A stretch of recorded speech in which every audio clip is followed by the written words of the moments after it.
Hello all, welcome back to screen space. ఈ వీడియోలో సూర్య గారు అండ్ పూజా హెగ్డే గారు నటించిన రెట్రో మూవీ రివ్యూ గురించి అయితే తెలుసుకుందాం. జస్ట్ ఇప్పుడే చూసి రావడం జరిగింది. మూవీ డ్యూరేషన్ అయితే 2 hours 48 minutes ఉంటుంది భయ్య. స్టోరీ ప్లాట్ విషయానికి వచ్చేస్తే మెయిన్ లీడ్ అయిన హీరో ఒక గ్యాంగ్స్టర్ కింద అయితే ఉంటాడు. తను ప్రేమించిన అమ్మాయి కోసం తను అడిగిందని చెప్పేసి ఆ గ్యాంగ్స్టర్ అండ్ రౌడీజం ఇవన్నీ పక్కన పెట్టేసి తను పెళ్లి చేసుకుని హ్యాపీగా ఉందామని అయితే డిసైడ్ అవుతాడు. బట్ ఆ పెళ్లి చేసుకునే టైంలో అయితే కొన్ని అన్ఎక్స్పెక్టెడ్ ఈవెంట్స్ అయితే జరుగుతాయి. దాని తర్వాత ఏం జరిగింది, అసలు ఆ ఈవెంట్స్ ఏంటి, మరి హీరో ఏం చేశాడు, వీటి చుట్టూ నడిచే స్టోరీ రెట్రో మూవీ. ఇక ఫుల్ రివ్యూలోకి వెళ్ళిపోయే ముందు మీరు కనుక ఛానల్కి కొత్తగా వచ్చుంటే welcome to screen space. Video ఖచ్చితంగా లైక్ చేయండి.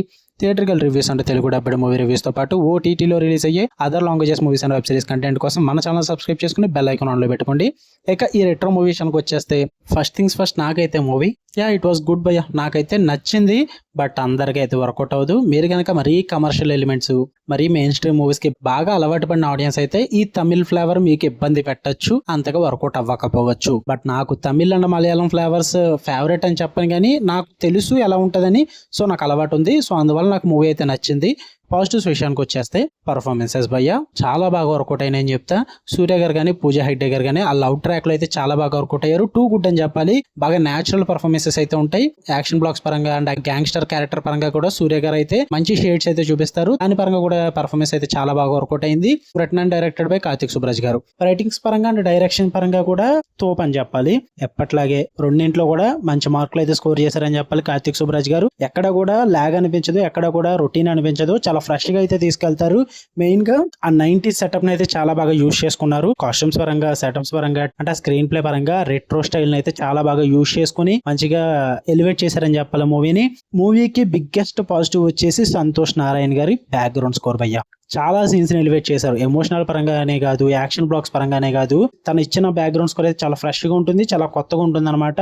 వచ్చిన ప్రతి క్యారెక్టర్ కి కూడా ఒక కొత్త బీజిఎం అయితే ప్రెజెంట్ చేస్తారు. దాని పరంగా చాలా బాగా వర్కౌట్ అయిందని చెప్తాను నేను.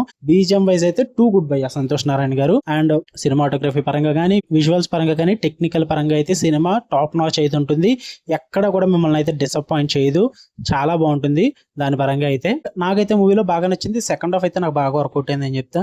ఫస్ట్ హాఫ్ కొంచెం చాలా స్లోగా అయితే ఉంటుంది. సో సెకండ్ హాఫ్ అయితే నాకు బాగా అనిపించింది. ఇక నెగిటివ్స్ విషయానికి వచ్చేస్తే చెప్తున్నాగా, ఫస్ట్ హాఫ్ చాలా స్లోగా పిక్ చేసుకుంటారు. ఫస్ట్ ఇంట్రడక్షన్స్ అన్ని బాగానే ఉంటాయి, కానీ అక్కడ నుంచి మీకు చాలా స్లో పోర్షన్స్ అయితే నడుస్తూ ఉంటాయి అనమాట. చాలా డ్రాగ్ చేస్తుంటారు. ఎక్కువ రన్ టైం కాబట్టి ఫ్యూ సీన్స్ అయితే కొంచెం మరి సాగదీస్తున్నారేంట్రా అన్న ఫీల్ అయితే వస్తుంది. మెయిన్ గా లవ్ స్టోరీ ట్రాక్ అయితే అండ్ విలనిజం, మెయిన్ విలన్ ఎవరైతే ఉన్నారో ఆ విలన్ క్యారెక్టర్ కూడా అంతగా వర్కౌట్ అవ్వలేదు. నాకు చాలా డంబ్గా అనిపించింది ఆ క్యారెక్టర్ అనేది.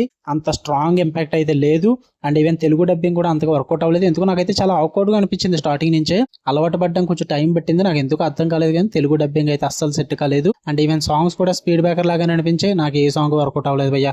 ఒక్క సాంగ్ కూడా నచ్చలేదు నాకు. అన్ని స్పీడ్ బ్రేకర్ లాగానే అనిపించాయి, ఏది నచ్చలేదు. మెయిన్ గా మూవీలో ఉన్న కోర్ ఎమోషన్ అయితే నాకు వర్కౌట్ అవ్వలేదు. కార్తిక్ సుబ్రాజ్ గారు ఫస్ట్ నుంచి చెప్తున్నారు ఇది ఒక love story, not gangster film అని. ఆ లవ్ స్టోరీ అన్న పార్ట్ ఏదైతుందో అది అంతగా వర్కౌట్ అవ్వలేదు భయ్య. నాకు కొన్ని చోట్ల వర్కౌట్ అయింది. మొత్తం మరీ కళ్ళ నీళ్ళు వచ్చేసి అంత ఎమోషనల్ పరంగా అయితే నాకేం వర్కౌట్ అవ్వలేదు. ఓకే, చాలా చూసాంలో అన్న ఫీల్ అయితే వచ్చేసింది. పైగా కార్తిక్ సుబ్రాజ్ గారు ముందు మూవీస్ లో చూసుకున్న ఎమోషన్ ఏదైతుందో అదే ఇందులో కనిపిస్తుంది తప్ప రొటీన్ గా ఉంటుంది, ఫెమిలియర్ గా. కొత్తగా అయితే అనిపించలేదు. కొంచెం మంచిగా రైటింగ్స్ కొంచెం స్ట్రాంగ్ గా రాసుకుని ఉంటే బాగుని అనిపించింది. ఆ రైటింగ్స్ పరంగా చాలా వీక్ గా అనిపించింది అనమాట కొన్ని సీన్స్ అయితే. ఇంకా సెకండ్ హాఫ్ లో అయితే అక్కడక్కడ ఫ్యూ పోర్షన్స్ బోర్ కొట్టుతాయి. అపార్ట్ ఫ్రమ్ దట్ ఉన్న మూవీ అంతా కూడా పర్లేదని అనిపించింది నాకు. చెప్తున్నా కదా, మీకు ఆ తమిళ్ ఫ్లేవర్ నచ్చుద్ది అనుకుంటే చూడండి, మీకు మూవీ నచ్చుద్ది. ఒకవేళ నచ్చదు అనుకున్నా సరే కూడా థియేటర్లోనే చూడండి, పైరసీని ఎంకరేజ్ చేయొద్దు. నాకైతే పర్లేదు అనిపించింది. గివ్ ఇట్ ఏ ట్రై భయ్యా. మీ దగ్గర అమౌంట్ ఉంటే, మీకు టైం ఉంటాయి, ఖచ్చితంగా థియేటర్లో చూడడానికి ట్రై చేయండి. Theatrical experience is the best experience for movies అని చెప్తా. నా ఒపీనియన్ మీద డిపెండ్ అవ్వద్దు, మీ ఒపీనియన్ ఏంటో మీరు తెలుసుకోండి. ఓకే, మీకు కనుక రివ్యూస్ వీడియో లైక్ చేయండి, షేర్ చేయండి, మీ ఒపీనియన్స్ కూడా కామెంట్ చేయండి. అలానే మరిన్ని interesting movies and web series reviews కోసం బెల్ ఐకాన్ ఆన్లో పెట్టుకుని ఆల్ నోటిఫికేషన్స్ క్లిక్ చేసి పెట్టుకోండి. అప్పుడే నేను పెట్టే డైలీ కనెక్ట్ అయితే మీరు మిస్ అవ్వకుండా ఉంటారు. Love you all, by.